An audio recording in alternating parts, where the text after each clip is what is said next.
হরে কৃষ্ণ। অনেকেরই এরকম ধারণা যে করোনাকালে সাধু সন্ন্যাসী ব্রাহ্মণ তারা তো কিছু করতে পারলো না, তারা তখন কোথায় ছিল। দেখো, সাধু সন্ন্যাসী ব্রাহ্মণ তাদের কারণে কিন্তু করোনায় এতদিন মানুষের কোনো ক্ষতি করতে পারে নাই। আর আজকে যখন সাধু সন্ন্যাসী ব্রাহ্মণের জীবন সংকটে, তখন নিজে বাঁচবে না অপরকে বাঁচাবে, এই পরিস্থিতিতে করুণার শক্তি বেড়ে গেল বা সাধু সন্ন্যাসীদের শক্তি কমে গেল। আমরা যখন সাধু সন্ন্যাসীদের অপমান করছি বা সাধু সন্ন্যাসীদের সেভাবে সম্মান দিচ্ছি না, সেই জন্য তো পাপটা তো বাড়বেই বা করুণার শক্তি তো প্রবল হবেই।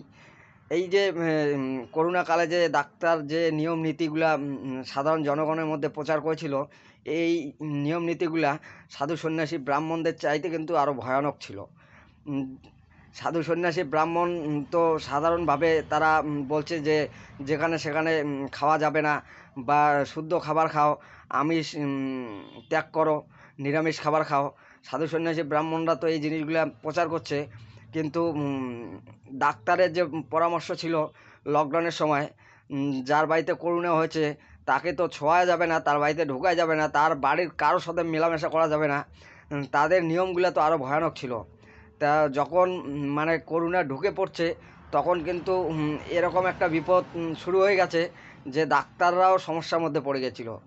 তা সাধু সন্ন্যাসী ব্রাহ্মণের উপরে অভিযোগ করাটা মোটেও উচিত না।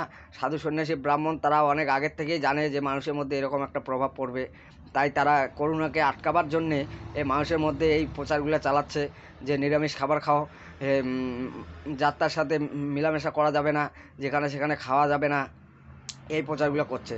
যেরকম ধরো বিএসএফ রয়েছে বর্ডারে, এখন ভিতরে যদি কিছু হয় তা বিএসএফ তো কিছু করতে পারবে না, তা তার দায়িত্ব বর্ডারে, সে বর্ডার রক্ষা করবে। যেরকম ধরো নদীতে বাঁধ দেওয়া আছে, নদীতে বাঁধ যদি বাঁধের উপর দিয়ে যদি জল উঠে, তা বাঁধ তো কোনো কাজ দিবে না।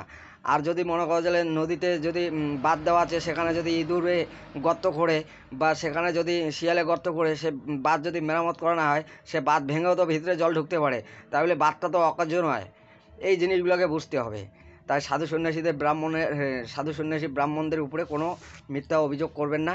সাধু সন্ন্যাসী ব্রাহ্মণের জন্য কিন্তু আমরা অনেকটা সুরক্ষিত রয়েছি। তো হরে কৃষ্ণ। আমার কথা যদি কোনো ভুল ত্রুটি হয় ক্ষমা করবেন।